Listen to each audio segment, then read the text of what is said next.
So before we jump into the glycogen aspect of that, now that part I'm going to understand. Can you detail a little bit more? Now, on the first energy system, we're tapping into ATP. This is the energy source. Yeah. So I'm going to understand the next ones will be we're tapping into the sugar, into the glycogen, and probably the third is the fat. Exactly, yeah. And I understand the fats, actually, it's like things like ketosis. So when you go into those states and you're accessing that, it's running through the bloodstream. But before we go there, how does scientifically, or the best, if you can explain that, ATP, where is that accessing from? It's a sugar, it's in the muscle fiber. How does that work exactly? So we store that in our muscle. Okay. And you can just store a certain amount, okay? It's there. And for every muscle contraction, you use ATP, okay? We have a muscle contraction. ATP then becomes ADP, adenosine diphosphate. So there's one phosphate missing.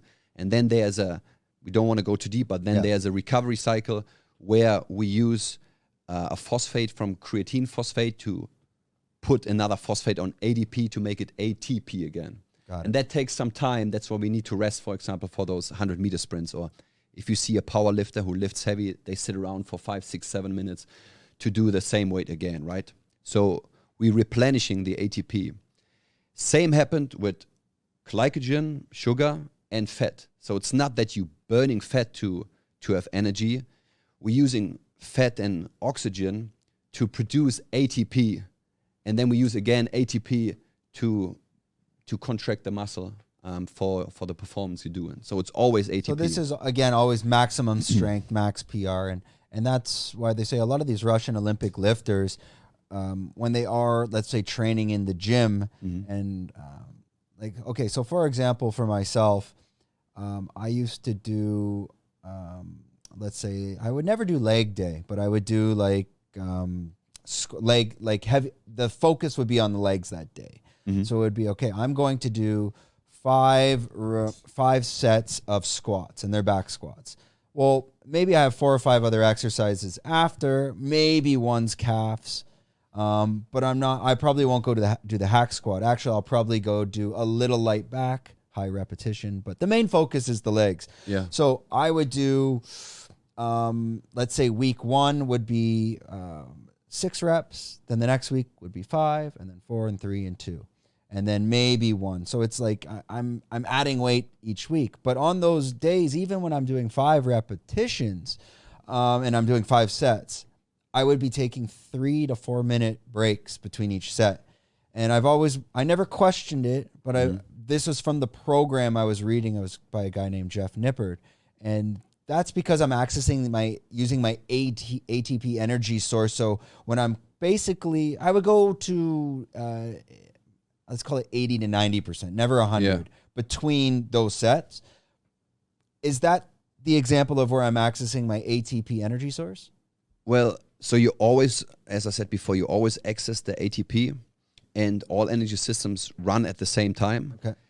And as long as your ATP or the first energy system can handle that, then it just runs through that. Okay. But like I said, it's don't get caught up because they all run at the same time. So, for example, while you're resting, that ATP has to be replenished, as I said, right? The better your aerobic capacity is. So you know aerobic capacity, so it's not just steady state training, but if you have a really good aerobic capacity, if you do a lot of low intensity steady state training, that will actually help you in the weight room, because that energy system, if it's good and well trained, will help you to restore the ATP quicker than someone who's not doing this at all. So again, now on the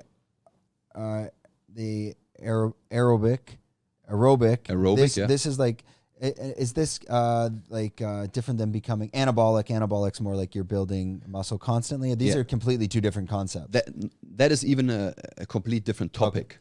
So there's anabolic and catabolic. One means you build, and the other means you're losing, and that can be, let's say you exercise too hard.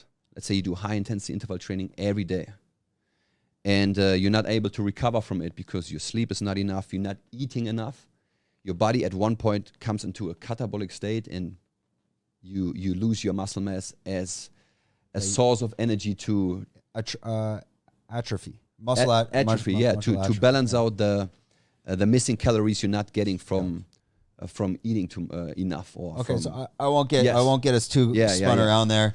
I've had a couple coffees and it's a quick morning.